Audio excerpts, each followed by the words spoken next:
Bonjour à toutes et à tous, bienvenue dans Questions politiques, le rendez-vous politique dominical de France Inter, de France Info, la télé sur le canal 27 de la TNT et du journal Le Monde. Jusqu'à 13h, celui qui va nous accompagner est l'un des poids lourds de la vie politique de notre pays. S'il a échoué à diriger la France, sans lui, sans son soutien, peut-être qu'Emmanuel Macron n'aurait pas gagné l'élection présidentielle en 2017. C'est en tout cas lui qui a creusé depuis des années le sillon d'une ligne politique centriste, ni de gauche, ni de droite. Quel bilan tire-t-il du quinquennat d'Emmanuel Macron ? Comment cet homme de compromis voit-il cette année présidentielle qui s'annonce très radicale s'engager ? Et a-t-il tiré un trait sur toute ambition présidentielle ? Ces questions et bien d'autres, nous les posons à notre invité, maire de Pau, président du MoDem, haut commissaire au plan, François Bayrou, et dans Questions politiques. Questions politiques. Thomas Negaroff sur France Inter. Bonjour François Bayrou. Bonjour. Merci d'avoir accepté notre invitation. Le chat dans la gorge est parti. Est parti. Vous êtes avec nous jusqu'à 13h. Et pour vous interroger, avec moi, Nathalie Saint-Cric de France Télévisions. Bonjour Nathalie. Bonjour. Bonjour à Françoise Fressos du Monde. Bonjour Françoise. Bonjour à tous. Et Karine Bécard de la rédaction de France Inter. Et puis, bonjour Karine, pardon. Salut tout le monde. Oh, je m'habitue. Et puis, tout à l'heure, vers 12h35, nouveauté de la saison, Alexandra Ben Saïd de France Inter nous rejoindra pour des questions d'écho. Alors, François Bayrou, ce dimanche est très politique, hyper politique. Anne Hidalgo se lance, Marine Le Pen se relance, Éric Zemmour nous dit qu'il hésite à se lancer. On reviendra sur tout ça, mais j'aimerais d'abord avec vous imaginer une scène. Un jeune arrive, ou une jeune femme, un jeune homme, et vous dit qu'il veut se lancer en politique. Qu'est-ce que vous lui dites ? Est-ce que vous lui dites « Attention, tu risques un jour d'être mis en examen, comme Agnès Buzyn, pour mise en danger de la vie d'autrui, c'est dangereux de faire de la politique ».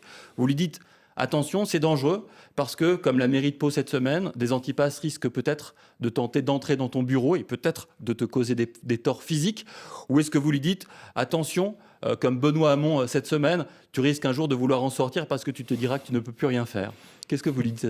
Qu'est-ce que vous lui dites à ces jeunes hommes et ces jeunes femmes ? Absolument rien de tout ça. Je lui dis que c'est à peu près la chose la plus intéressante, la plus, on dirait motivante, j'aime pas beaucoup ce mot, pas très français, la plus exaltante peut-être parfois, que de décider que les choses que les choix ne se feront pas sans vous. Que vous allez prendre votre part du destin, autant qu'on puisse le deviner ou le façonner. Et donc je lui dis qu'il a bien raison et je l'encourage. Mais c'est toujours aussi exaltant, sincèrement ? Oui, pour moi oui. Mais si c'était pas exaltant, je serais pas là. Si c'était pas intéressant, si c'était pas passionnant, et spécialement dans le moment que nous vivons, qui est probablement un des plus fascinants qu'on puisse rencontrer, tant se mêlent les problèmes planétaires, les grandes révolutions des sociétés et les problèmes spécifiquement français. Alors, Nathalie Saint-Cric. Est-ce qu'on peut revenir sur le cas d'Agnès Buzyn, si tant est que ce soit un cas ? Comment est-ce que vous considérez qu'elle a été traitée mal ? Esprit de vengeance, esprit de la volonté d'avoir un bouc émissaire. Est-ce que vous trouvez que c'est le fonctionnement logique des institutions ? Alors, à la deuxième question, la réponse est non. À la première question, non, je ne fais pas de cas personnalisé.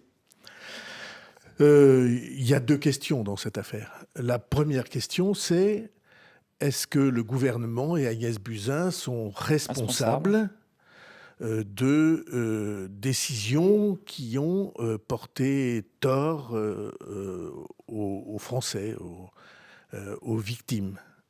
Est-ce qu'ils ont fait tout ce qu'ils pouvaient dans le moment où on était, où personne ne savait ce qui se passait ? Parce que, y compris vous, enfin les journalistes, les médias, les spécialistes de la santé, les grands médecins, personne ne savait exactement ce qu'était la nature de cette épidémie et on peut retrouver 1000 déclarations. On a tous conservé en tête la grippette, 1000 déclarations sur ce sujet en disant que, et de grands spécialistes, en disant que c'était probablement saisonnier, que c'était probablement un virus qui allait s'affaiblir, qu'on n'était pas sûr qu'il était contagieux comme on croyait, peut-être beaucoup moins que d'autres virus précédents, et personne n'a fait le lien qui aurait dû être fait avec la très grande pandémie du XXe siècle, qui était la grippe espagnole, qui a Mais fait du coup, est-ce que la 40 justice, millions de morts. est-ce que c'est Donc- normal que la justice soit saisie Alors et ça, tranchée c'est la Deuxième deuxième question. Mais à la première question, est-ce que le gouvernement français et la ministre de la Santé, Agnès Buzyn, ont fait ce qu'ils pouvaient assez tôt? La réponse, je crois, est oui. Il y a 1000 éléments qui permettent de voir que assez tôt, avant l'OMS, l'Organisation mondiale de la santé, avant ces prescriptions, le gouvernement français s'est inquiété. Moi, j'ai suivi particulièrement ça parce que moi, j'ai été alerté pas par l'OMS, mais par mes amis et collègues hommes politiques italiens. Parce que c'est en Italie que s'est déclenchée À l'épidémie. Bergame. C'est dans le nord de l'Italie, c'est-à-dire la partie, comme on dit, la plus développée, en tout cas la mieux médicalisée, que parce que des précautions n'ont pas été prises, l'épidémie a flambé, a fait des milliers et des milliers de victimes. C'est pour ça que j'ai pu à Pau commencer la conquête des Mais est-ce masques, que ça veut si dire que j'ose vous dire. estimez qu'au fond, la mise en examen est injuste? Alors ça, on n'a pas traité la question que vous posiez vous-même à l'instant. Est-ce que le fonctionnement normal des institutions est que des décisions politiques qui ont été prises dans une ambiance de crise et de risque, qui n'ont pas été des malversations, des détournements, des faits précis à reprocher, est-ce que cela doit être tranché par des juges ? Et moi, je crois que ce mécanisme-là n'est pas le bon. Ce mécanisme-là est inquiétant pour la démocratie. Donc il abîme la politique. Est inquiétant pour la démocratie parce que la séparation des pouvoirs est une donnée absolument essentielle. Et Là, si parce vous- que la justice n'est pas... Alors c'est une phrase qu'on dit souvent, mais je vais expliquer ce qu'elle veut dire. N'est pas un pouvoir en France, c'est une autorité. Pourquoi ? Parce qu'il y a des pays où les juges sont élus. C'est-à-dire ils sont missionnés directement par les citoyens en fonction de leur personnalité, intuitu personae comme on dit. Et là, ils ont une assise, ils sont un pouvoir. Ça n'est pas le cas en France. Les juges disposent d'une autorité et les mises en examen de cet ordre-là me paraissent, moi, une dérive. Pourquoi ? Parce que ça signifie qu'on prive les citoyens eux-mêmes, les électeurs que nous sommes tous, d'un pouvoir qui est le pouvoir de juger de l'action des politiques. Là, C'est ce que vous plus les reprochez, citoyens. c'est la présence de parlementaires dans la Cour de justice Alors, j'ai de la toujours été République. contre la Cour de justice de la République. Vous trouverez d'innombrables déclarations de moi. J'en avais même fait un chapitre du projet de la loi de moralisation de la politique que je défendais dans l'époque très, très restreinte où j'ai été garde des Sceaux. Parce que je pense que ça n'est pas normal. Que ce soit des parlementaires transformés en juges qui jugent un exécutif qui dépend des parlementaires. Il y a là quelque chose Françoise Pressoz. d'un chien qui se mord la queue. Est-ce que vous craignez au fond que la campagne présidentielle qui s'ouvre soit, entre guillemets, polluée par cette saisine et d'éventuelles autres mises en examen, puisque on parle aussi des cas possibles d'Olivier Véran ou d'Édouard Philippe? Est-ce que c'est ça que vous redoutez Alors, aussi? si vous me demandez, est-ce que vous craignez que la campagne présidentielle qui va s'ouvrir soit faite d'innombrables pièges inattendus pour les uns, trop attendus pour les autres? Ma réponse est oui. Je pense que aucune campagne présidentielle n'est une campagne sobre, facile, transparente, fair-play. Hélas, tout ça n'existe pas. Et celle-ci particulièrement? Et celle-ci particulièrement. Pourquoi? Pourquoi ? Parce que l'élection d'Emmanuel Macron en 2017 a bouleversé un ordre qu'on croyait établi pour longtemps, qui était le règne conjoint des deux tours jumelles du grand parti de droite et du grand parti de gauche, auquel je me suis, comme vous savez, opposé toute ma vie politique. Et ça a créé en même temps, ça a fait naître en même temps des conduites, des concurrences, des affrontements qui sont presque plus idéologiques, qui sont personnels, qui sont des batailles d'ego, comme vous écrivez. Je pense que tout ça ajoute à l'incertitude ambiante. On est dans un moment, j'imagine que nous allons en parler, qui est un moment de profond bouleversement dans les esprits. On va y revenir. France Inter. Questions politiques. Alors François Bayrou, j'aimerais vous faire écouter une archive qui date du 13 mai 2017. Ça résonne avec ce que vous venez de dire sur les deux tours idéologiques qui structuraient la France. Emmanuel Macron vient d'être élu président de la République. Vous l'avez soutenu. Vous avez un accord en vue des législatives qui approchent. Et vous donnez ici votre point de vue, c'est vous qui parlez, sur le positionnement politique que doit avoir le nouveau pouvoir. Quel est le point d'équilibre politique de la majorité ? Et nous souhaitons, c'était le cadre de notre accord, qu'il y ait une majorité dont le point d'équilibre soit au centre, et pas une majorité qui se décentrerait d'un côté ou de l'autre. Je trouve qu'on a pu faire entendre des arguments et une raison qui retrouvent les termes de l'alliance que nous avions passée et annoncée il y a déjà plusieurs mois.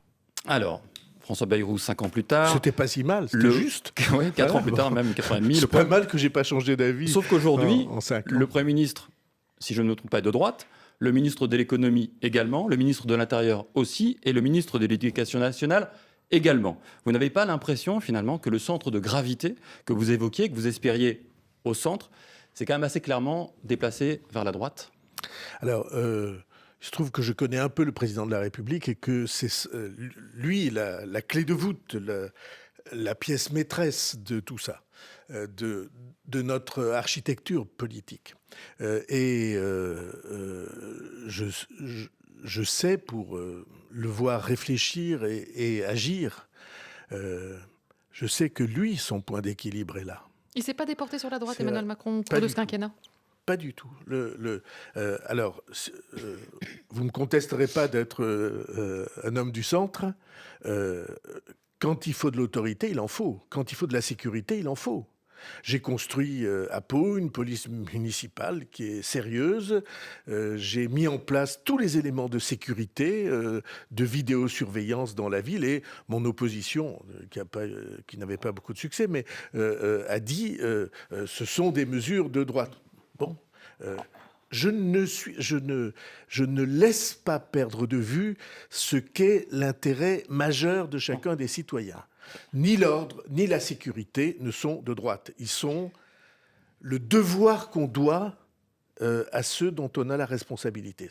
C'est ce qu'on doit. Et de ce point de vue-là, il suffit de lire ce qu'est la responsabilité d'un maire.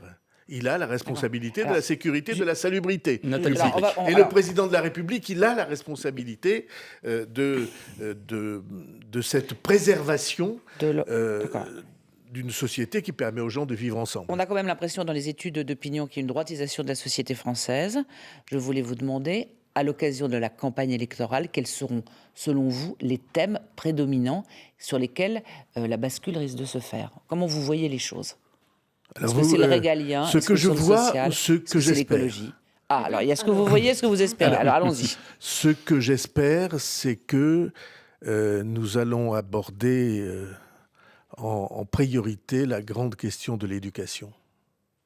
Je pense que les coups de grisou que reçoit la société française, ils tiennent en partie à ce que nous avons depuis longtemps vu se dégrader peu à peu l'éducation nationale, et les efforts que le gouvernement a fait Mais vous sont le voyez à cause de quoi ? Des notables. programmes, du fait que les profs Du sont niveau mal des payés, élèves, du fait d'une dégradation de la société tout entière. Ouais. Comment vous analysez cette crise éducative ? Où est le problème ? J'ai écrit il y a 30 ans un livre qui s'appelait « La décennie des malappris ». Dont j'étais très fier parce que j'ai eu le prix des lectrices de Elle et ça m'a rempli de joie autant qu'un prix Goncourt à cette époque-là. Et c'est un livre qui avait fait du bruit. C'était plusieurs années avant que je ne devienne ministre de l'Éducation nationale. Qu'est-ce qui s'est passé ? Il y a eu un certain nombre de ruptures qui ont été voulues comme progressistes. J'en cite quelques-unes, les mathématiques modernes par exemple, qui étaient sans doute des exercices intellectuels de mathématiciens de premier Mais Jean-Michel plan. Blanquer, il a fait un virage Très- à 180 degrés très- sur tout ce que très vous élaboré. dénonciez. Il Très- a suivi ce que vous disiez. Oui, je pense que... Pas assez peut-être, mais... Non, je pense que, en effet, l'entrée dans le ministère de l'Éducation nationale de Jean-Michel Blanquer a été marquée par cette idée-là. Et donc, est-ce qu'on est arrivé au bout de cette idée? Très loin de là. À Vous parlez du l'époque, dédoublement des à classes de l'époque- CP, c'est ça, oui, essentiellement? Très bien. Et puis pas seulement le retour aux fondamentaux, qui a Ok. peut-être pas été jusqu'au bout, mais que au bout de tout ce temps-là, dans tous les classements internationaux, l'école française se retrouve dernière ou à peu près de tous les classements internationaux. Et sur ce qui est d'ordre mathématique, scientifique, et pour ce qui est de l'ordre de la maîtrise de la langue, pour moi, c'est un crève-cœur, et pour la nation, c'est une terrible crise. Est-ce que pour vous, c'est un problème uniquement de contenu, ou bien c'est quelque chose de beaucoup plus vaste, qui dit quelque chose sur notre rapport au savoir dans cette société française? Je pense que votre deuxième analyse est juste. Il y a un problème de remise en cause de ce qui paraissait établi comme légitimité et comme autorité, de ce à quoi on pouvait adhérer, de ce à quoi on pouvait croire, et qui est assez largement remise en cause. On n'a pas le temps d'étudier pourquoi, mais ceci est vrai.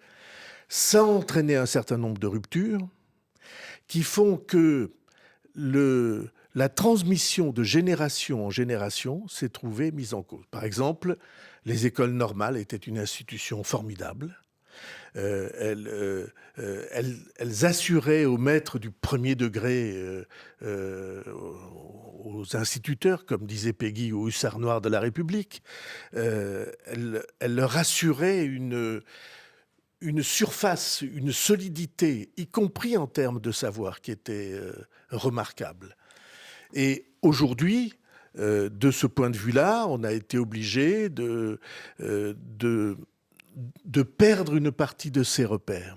Donc ça, c'est le grand chantier éducatif que vous Pour voulez moi, voir. c'est ce que vous c'est dites, vital. je souhaite. Alors, mais qu'est-ce que vous grand redoutez chantier Oui. éducatif pour l'éducation initiale, l'éducation des enfants, et grand chantier éducatif pour l'éducation tout au cours de la vie.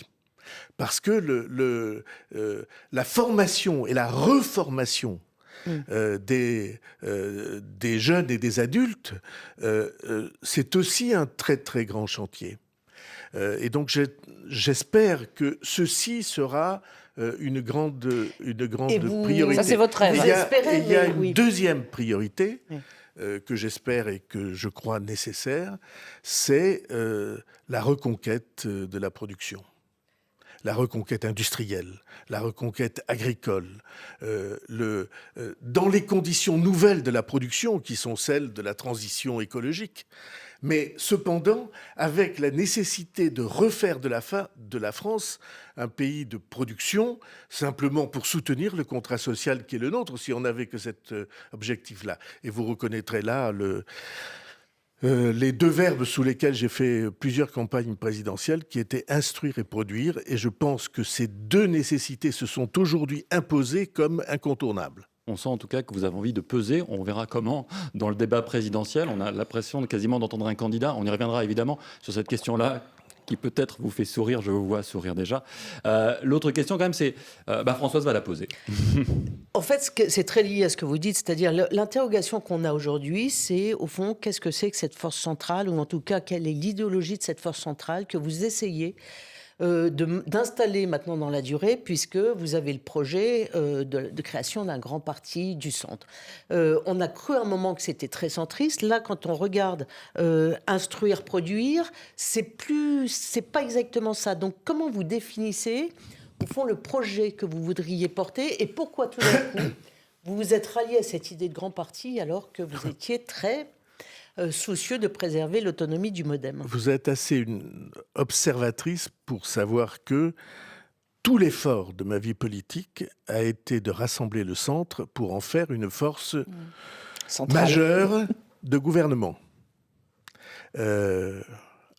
parce que je pense que c'est le seul point d'équilibre qui permettra à la société française de trouver son élan pour l'avenir. Alors, Donc les centristes ne sont plus cette brouette remplie de grenouilles, comme vous aviez dit, je ne sais plus, en 2011 ou 12. J'aime bien que vous citiez mes On peut les œuvres rassembler, ça y est, complètes. les centristes, ça marche, c'est possible de faire un grand parti de centristes. Je pense que c'est la tentation perpétuelle de ce grand courant-là, et aujourd'hui de tous les courants français, que tout le monde saute du bateau pour aller construire sa petite barque. Et alors ça s'est fait au centre comme un des beaux-arts.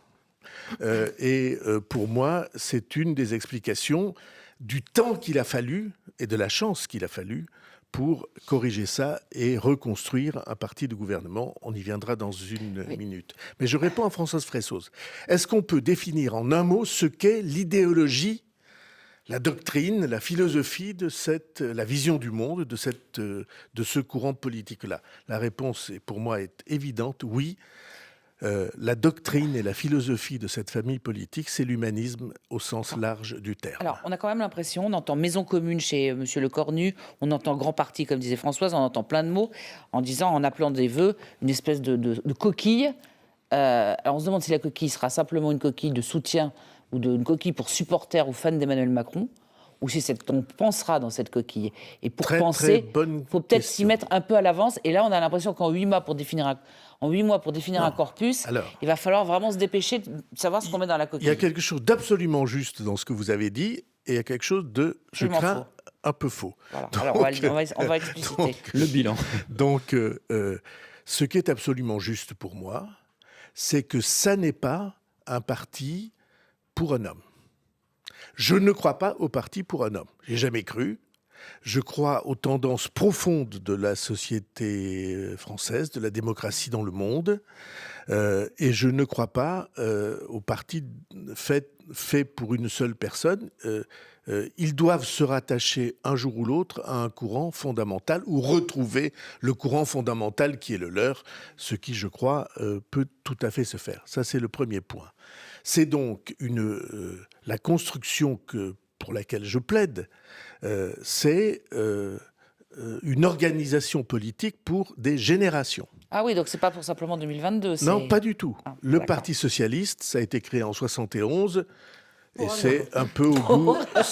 Non, pas du tout. Pas du tout. Pas du tout. Il y a un homme qui a réussi à en prendre le contrôle. Oui, quand même. C'est une autre histoire. Ça se passe toujours un peu Mais comme pas ça. du tout. Et donc, il a réussi à en prendre le contrôle à partir d'une toute petite structure qui était la Convention des institutions républicaines, mais il demeure que vous voulez une grande fédération d'un certain nombre de partis. Non, je je n'emploie pas le mot fédération, Ni confédération. parce que j'ai vécu tous les charmes Alors, mouvement, on va dire, qui c'est sont joli. très très peu et tous les inconvénients des fédérations. Quel est l'enjeu ? Ouais. L'enjeu organisationnel, d'abord, c'est qu'on réussisse à écarter les ferments de division perpétuelle des partis politiques. Parce que la grande question qui se pose, c'est l'énergie dont vous disposez. Est-ce que vous l'utilisez pour conquérir à l'extérieur ou pour vous battre à l'intérieur ? Est-ce que c'est la guerre civile ou est-ce que c'est un mouvement d'aller conquérir, convaincre et entraîner à l'extérieur ? Et pour ça, je m'estime le plus grand expert mondial De la division. de la lutte contre la division dans les partis politiques. J'ai été secrétaire général de l'UDF, président de l'UDF, je vous assure, je connais tout très très, très bien. Donc, je pense qu'on peut le faire. Et je pense que c'est le moment de le faire. On ne pouvait pas le faire avant, on ne pourra pas le faire après. Donc, je plaide Karine Bécard. pour cela. Mais du coup, ça veut dire que vous êtes en train d'essayer de bâtir un mouvement, on va l'appeler comme ça, majoritaire.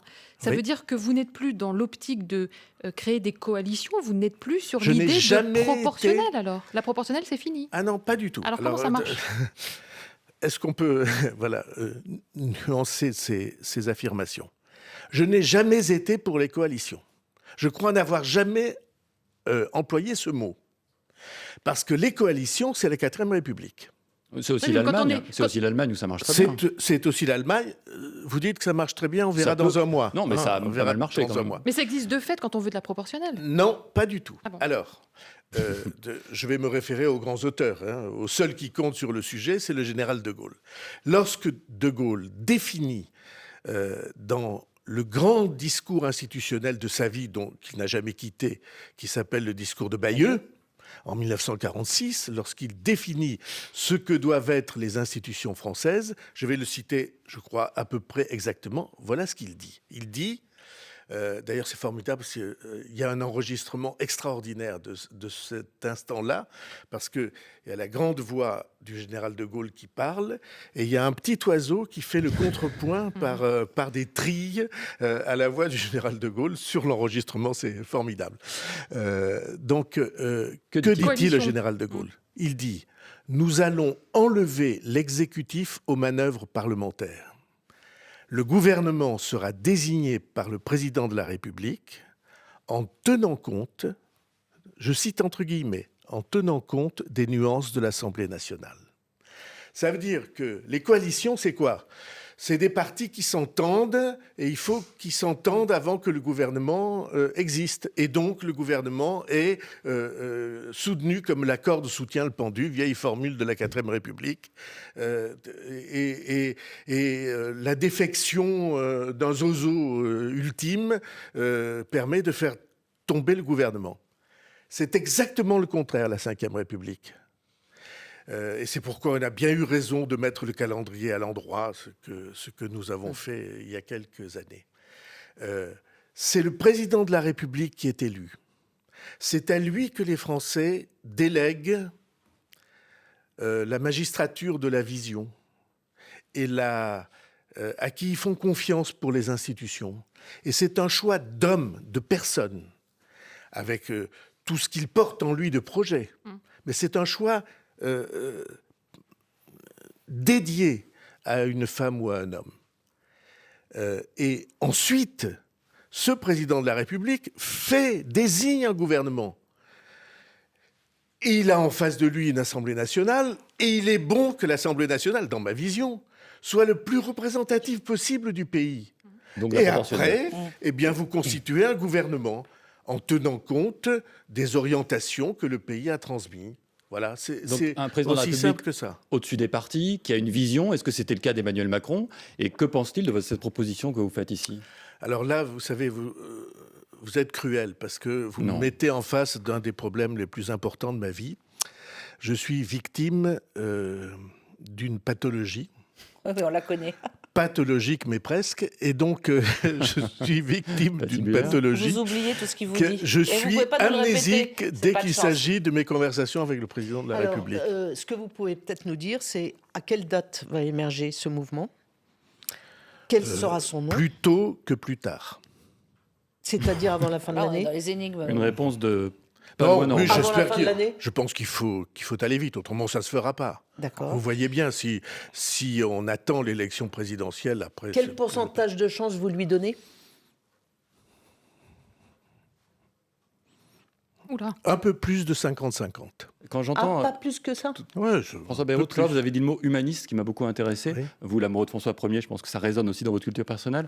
Éric Piolle nous a dit qu'il voulait faire un arc humaniste aussi. C'est quoi la différence? Il y a deux humanismes qui s'affrontent? Ça te fait sourire. Je connais la cause de cette phrase, mais je ne la commenterai pas. Mais votre arc à vous, il va d'où à où? En clair, quand même, pour qu'on comprenne. C'était Il ça, va la d'Édouard question. Philippe, à des gens de gauche qui seraient un peu déçus par le Parti socialiste. Lorsque Je sais que vous voulez pas penser l'élection en parti. présidentielle est acquise, à ce moment-là, on constitue la majorité et le gouvernement la plus large possible. Mais on ne perd pas de vue le socle qui a permis la réalisation de cette majorité. Vous comprenez? Il y a combien de courants politiques en France? Allez, 5 ou 6. L'extrême droite, la droite de gouvernement, le centre, les écologistes, la gauche de gouvernement et l'extrême gauche. Ah, c'est ça, à peu près. ces 6 courants politiques ont leur légitimité. Et simplement, on peut parfaitement réunir des gens différents pour gouverner. Mais l'organisation politique qui permet de s'adresser au pays, de mûrir des projets, comme vous le dites, de faire sortir des personnalités nouvelles, de former, de lancer dans la bataille, tout ça ne peut se faire que sur des pôles assez larges et clairement identifiés. Vous savez ce qui m'a mis en colère toute ma vie, c'est la formule « la droite et le centre », comme si c'était la même chose. Et vous vous souvenez que je suis allé à Toulouse le jour de la formation ou de la préformation de l'UMP C'est pas bien passé, hein. Non, ça s'est pas bien passé, mais c'était très bien. C'était très juste pour dire, vous dites que nous pensons tous la même chose. Nous, c'est-à-dire la droite et le centre, que c'est la même chose. Et moi, je prétends que ce sont 2 courants différents qui ont leur philosophie, qui ont leur vision de la société et de la démocratie en particulier. Et donc, les uns sont plus nationalistes, les autres sont plus européens, d'autres, les uns sont plus sociaux, d'autres sont plus économistes, libéraux. Mais on arrive quand même à dégager des idées communes pour avancer. Mais bien sûr, mais regardez, il n'y a pas eu un seul affrontement d'idées au sein de ce socle majoritaire pendant les 5 années. Il y a eu aussi des petites tensions sur l'immigration, sur la sécurité. Il y a eu des tensions. Au sein du bloc majoritaire ? Ah oui. Moi, j'en ai pas vu. France Inter. Questions politiques. Thomas Negaroff. Si Alexandre Ben Saïd s'assoit à côté de moi, c'est qu'on va ouvrir une petite page d'économie avec vous, François Bayrou. Les questions sont donc posées par Alexandra Ben Saïd. Bonjour François Bayrou. Bonjour. Alors des questions d'économie et de social, si vous permettez, j'aimerais bien qu'on refasse encore une petite séquence quand même sur le bilan d'Emmanuel Macron. Il y a 5 ans exactement, c'était en 2016, vous étiez invité à cette même table sur France Inter, questions politiques, et vous disiez ne pas vous reconnaître dans le projet de société d'Emmanuel Macron, infiniment proche, je vous cite, de celui de Nicolas Sarkozy en 2007 avec des inégalités croissantes. Alors nous sommes en 2021, on peut quand même faire un petit peu le départage entre les mesures fiscales, sociales. Emmanuel Macron a-t-il été le président des riches ? Vous oubliez de remettre ça dans le contexte de l'époque. C'était un moment d'agacement entre Emmanuel Macron qui surgissait et moi qui cultivais le champ sur lequel il allait plus tard pouvoir moissonner. C'est ça la vérité. Donc président des riches. Mais maintenant, je comprends sur le contexte. Mais donc, si on fait le bilan. Absolument pas. Absolument pas. J'ai pas été d'accord, comme vous savez, tout à fait d'accord sur la manière dont la réforme de l'ISF s'est faite. J'étais, moi, pour une réforme légèrement décalée, assez différente symboliquement, qui était de dire on va sortir de l'ISF l'investissement productif. Puis après, ça a été beaucoup plus large que ça. Et à mon sens, ça a entraîné une difficulté, une incompréhension sur ce point. Et donc, je crois encore aujourd'hui que j'avais raison, parce que ça aurait été un puissant incitatif à l'investissement productif. Mais bon, c'est derrière nous. Mais entre l'ISF, les APL, tout ce qui a été mesures fiscales sur le capital, la flat tax, est-ce que vous trouvez que ça a été équilibré ? Je pense que ça a été équilibré en supprimant la taxe d'habitation. Ça va être fait aussi pour les plus riches. Je sais pas si vous vous rendez compte de ce que ça représente pour un budget, 18 milliards. Pour un salarié moyen, de gains directs. Ça a été équilibré parce qu'on a augmenté les bas salaires comme ça n'avait jamais été fait, de plus de 100 € par mois. Ça, c'est la prime d'activité, mais c'est parce que les gilets jaunes sont allés dans la rue. Vous pouvez dire mais ce sont des faits. Et pour moi, ça a en effet créé un équilibre. Cet équilibre doit être amélioré, précisé, tout ça. Ça va être l'objet de la campagne présidentielle si le président de la République décide de se représenter. Mais je n'ai aucun doute que c'est exactement cet équilibre qu'il faut rechercher. Alors sur le modèle social, les retraites, la réforme, le président qui dit on fera ça finalement quand on tombera le masque. Comment est-ce que vous comprenez? Est-ce que ça veut dire que c'est enterré d'ici avril? Est-ce que vous êtes soulagé, François Bayrou? Est-ce qu'on peut se passer d'une réforme des retraites? Non. Parce que, simplement, si on décidait de ne pas aller au bout d'un projet de cet ordre, de ce projet ou d'un autre, ça voudrait dire que les pensions de retraite seront menacées pour ceux qui les touchent. C'est-à-dire que on se trouvera à un moment où on ne pourra plus garantir le paiement des retraites. Et est-ce qu'on peut accepter ça dans un pays comme le nôtre? Non. Mais là, ma question, c'est sur le calendrier. Eh ben, non. Vous êtes pour la réforme des retraites, mais est-ce que vous êtes satisfait qu'on ne la fasse pas avant avril? Et est-ce que c'est ce que vous avez compris? Je fais très attention aux déclarations.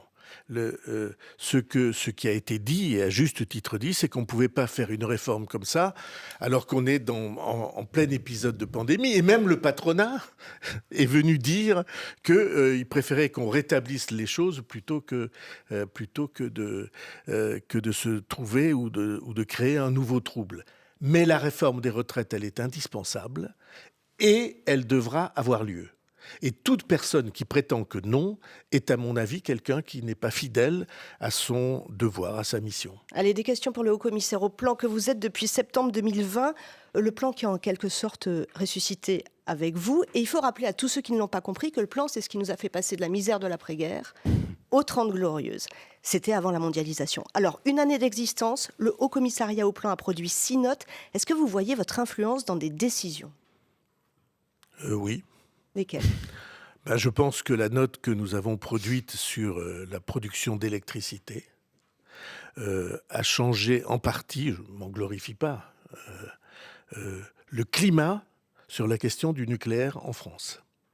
Quand nous avons produit cette note, qui dit les choses de manière extrêmement claire, je rappelle, on ne peut pas passer ou on ne peut pas tenir les engagements que la France a pris sur la décarbonation de notre énergie, sans aller à la fois vers du durable et du nucléaire. Pourquoi? Parce que le solaire, l'éolien, en dehors de l'hydroélectricité, qui sont les énergies renouvelables que nous avons, elles sont intermittentes. On produit, avec des éoliennes, on produit de l'électricité quand il y a du vent, et avec le photovoltaïque, on produit de l'électricité quand il y a du soleil. Donc il faut une production d'énergie qui seule permet la transition vers le renouvelable. Et je pense que de ce point de vue-là, tout le monde admet aujourd'hui qu'on va devoir prendre dans un délai rapide des décisions solide sur de nouvelles unités de production nucléaire. Vous avez aussi produit une note sur la dette.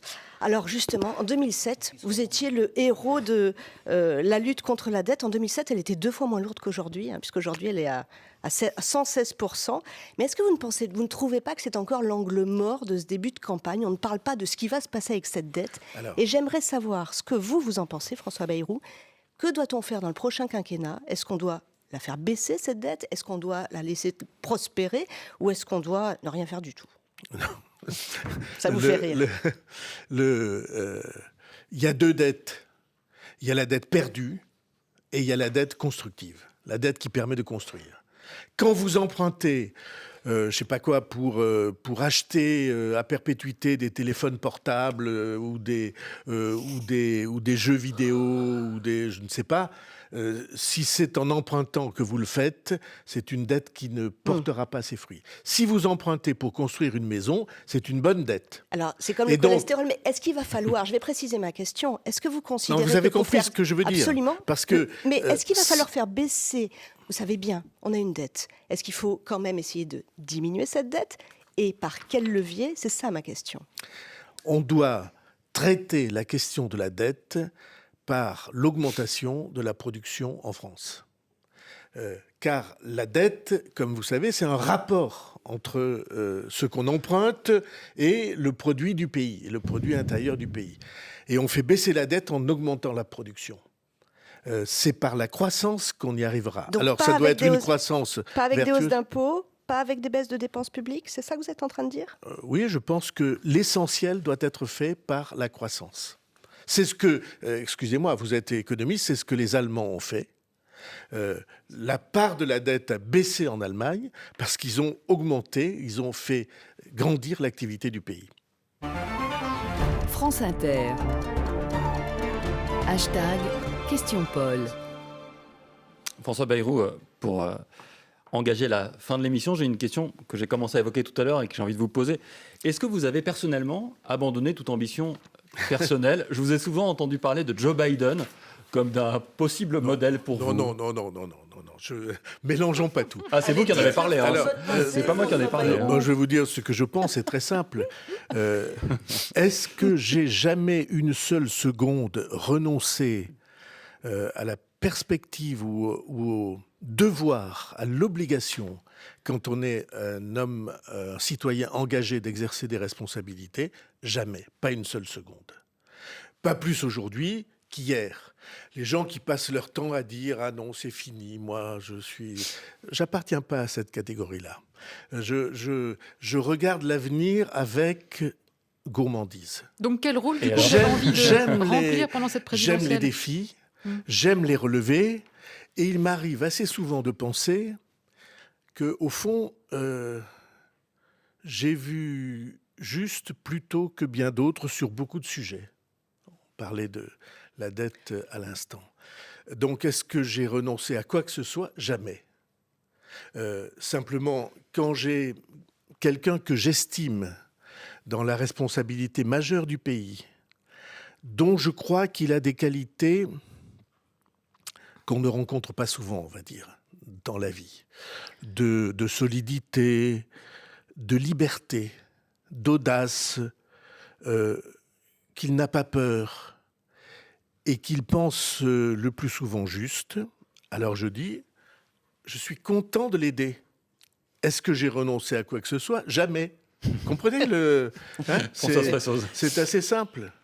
Quand vous le décrivez, donc on voit que vous pensez à Emmanuel Macron, Oui. vous tressez ses lauriers. C'était lui. Et il y a un petit souci. Je presse pas de au laurier, fond. je dis juste ce que je pense. Voilà. Il a une cote de popularité importante, le président de la République, notamment parce qu'on lui sait gré d'avoir géré plutôt bien, en tout cas, l'actuel rebondissement des crises sanitaires.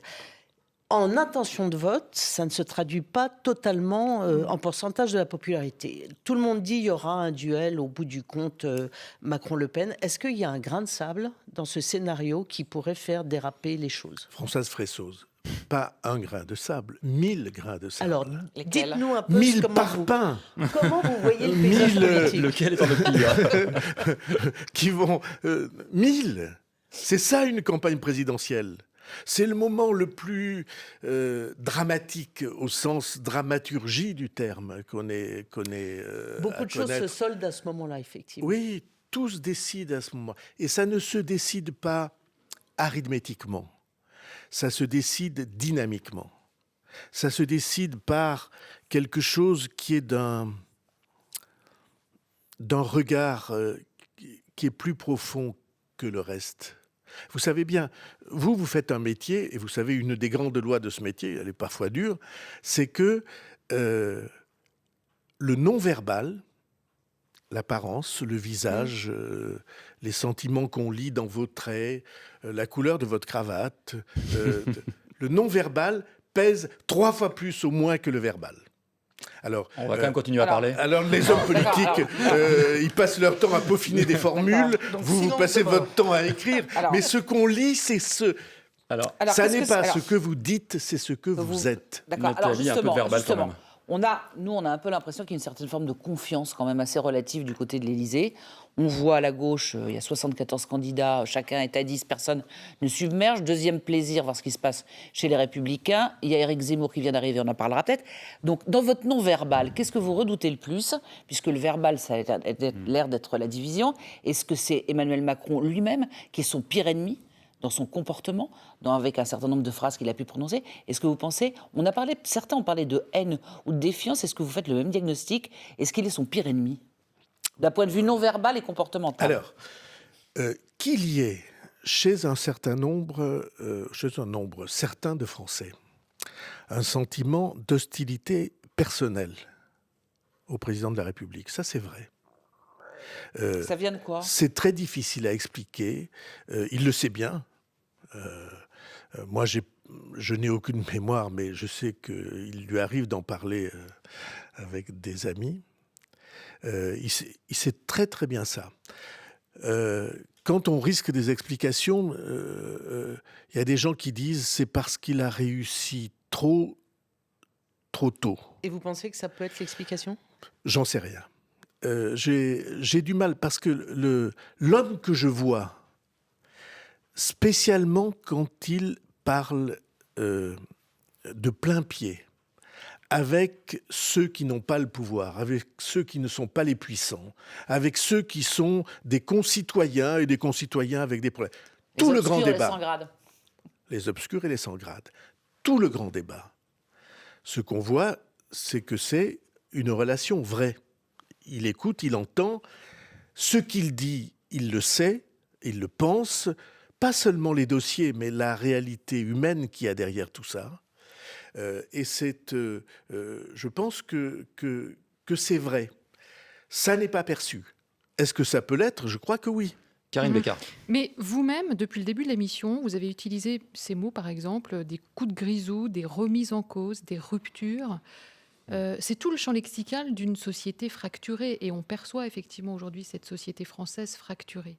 Ma question, c'est cette colère des Français, qui va réussir à la capter ? Est-ce qu'Emmanuel Macron va être le candidat des gens qui vont bien, ou est-ce qu'il sera aussi le candidat, et est-ce qu'il réussira à être aussi le candidat des Français qui vont mal, ou des Français qui sont en colère ? Et j'ajoute, est-ce que Emmanuel Macron est aussi un peu responsable de la situation actuelle de fracturation ? D'abord, c'est toutes les sociétés de la planète qui sont fracturées aujourd'hui comme ça. Si vous regardez les États-Unis, vous avez devant les yeux une société explosée. Et explosée sur des thèmes qui viennent de plusieurs siècles. Donc c'est pas la faute d'Emmanuel Macron pour répondre à la question ? Non. Donc c'est toutes les sociétés. Ça prend un tour particulier en France parce qu'il y a eu la rencontre des deux éléments explosifs, les gilets jaunes et l'épidémie. Et moi, je fais extrêmement attention. Je regarde ça, j'essaie de comprendre vraiment ce qui se passe. On a des manifestations à Pau, comme vous savez. Pau est un des hauts lieux. Et je connais beaucoup de ceux qui manifestent, naturellement. Et je ne les méprise pas. Il se trouve que j'essaie de comprendre. Je ne suis pas d'accord avec eux. Je n'aime pas quand on a des affrontements brutaux, durs, enflammés. J'aime pas ça. Mais j'écoute ce qu'ils disent. Qu'est-ce qui s'est passé ? Au fond, il y a 100 ans, on avait une société qui était assez ordonnée autour d'un certain nombre de légitimités. Il y avait la religion. C'est la première qui a été balayée, ou en tout cas qui a dû se trouver mise en cause. Il y avait la politique. Alors ça, les politiques ont été eux aussi flingués assez gravement. Le dégagisme ? Oui. Il y avait les médias. Vous étiez écouté, populaire, On n'a pas été respecté. longtemps. C'est fini. Et c'est Le fini. regret que j'entends. Mais c'est très important. Et il y avait un domaine qui était préservé pour tout le monde, c'était la médecine. C'était... moi, quand je voulais trouver un candidat qui inspire confiance dans une circonscription où j'en avais pas, je disais toujours, regardez les médecins. Et aujourd'hui, ça s'est fini parce que sur vos écrans, les Français ont vu les médecins s'étriper entre eux sur des questions scientifiques. Et ça a été, je crois, un profond élément de doute et d'instabilité. Et donc, la remise en cause de toutes ces légitimités-là, l'une après l'autre, indique un monde à reconstruire sur cette question-là. Oui. Qu'est-ce qui est légitime ? Et ça va être intéressant, parce qu'une élection présidentielle, la dernière fois, ils ont dit qu'il a été élu par surprise. Oui. Il ne sera plus élu par surprise. François Bayrou, justement, vous S'il dites se que présente. là, on est en déconstruction, il faut reconstruire. Quel est peut-être, je ne sais pas le slogan, mais quel est le bon positionnement pour répondre à une France dans l'état dans lequel vous la décrivez? Est-ce que c'est l'efficacité? Est-ce que c'est la reconnaissance que vous comptez, c'est-à-dire le besoin de reconnaissance qu'expriment aussi beaucoup de Français? Qu'est-ce qui va compter? Le président de la République, c'est par nature un rassembleur. c'est quelqu'un qui a pour devoir de faire vivre ensemble des gens qui, si vous leur lâchez la bride sur le cou, se haïssent et s'entre-déchirent. C'est un rassembleur. 2, c'est quelqu'un qui croit à quelque chose. C'est pas un opportuniste. Et je pense que les choses ont assez largement basculé pour le président de la République dans le discours du 12 juillet. Parce que le discours du 12 juillet, Sur la crise sanitaire. il a pris à bras-le-corps la réalité, il a pris des décisions difficiles à prendre, contestées, et on a senti qu'il s'y tiendrait. Et donc ça compte énormément. Et troisièmement, c'est quelqu'un qui se fait une idée précise du cap qu'on doit suivre. Et ce cap-là est aussi un cap rassembleur. Et il doit se dire vite les choses, parce que les présidents sortants, quelquefois il y en a qui sortent avant la fin, comme François Hollande. Il y en a d'autres qui sortent tard pour se représenter, comme Nicolas Sarkozy qui le regrette après. Est-ce que vous considérez qu'il a le temps ou qu'il ne faut pas trop traîner? D'abord, c'est sa décision à lui. Ça oui. Hein, et puis, il y a un certain nombre d'événements. Le 1er janvier, il devient président au nom de la France de l'Union européenne. Donc, évidemment, c'est pas si simple. C'est à lui de voir le calendrier. Mais Votre conseil? M'intéresse plus encore le fait que je ne le sens pas dans la définition d'une campagne électorale, je le sens dans l'attention à ce qui se passe de profond. Voyez, Marseille. Je suis absolument persuadé que la visite à Marseille n'aurait pas été la même en 3 heures ou en 3 jours. Pas pareil. Je ne dis pas qu'on comprend tout en 3 jours. Mais il a dit un certain nombre de choses, parfois dures, sur... aux élus, aux oui, syndicats. Aux élus, aux syndicats. Qui, à mon sens, sont fondatrices de quelque chose. Alors après, est-ce que sa décision, le calendrier, tout ça, je ne sais pas.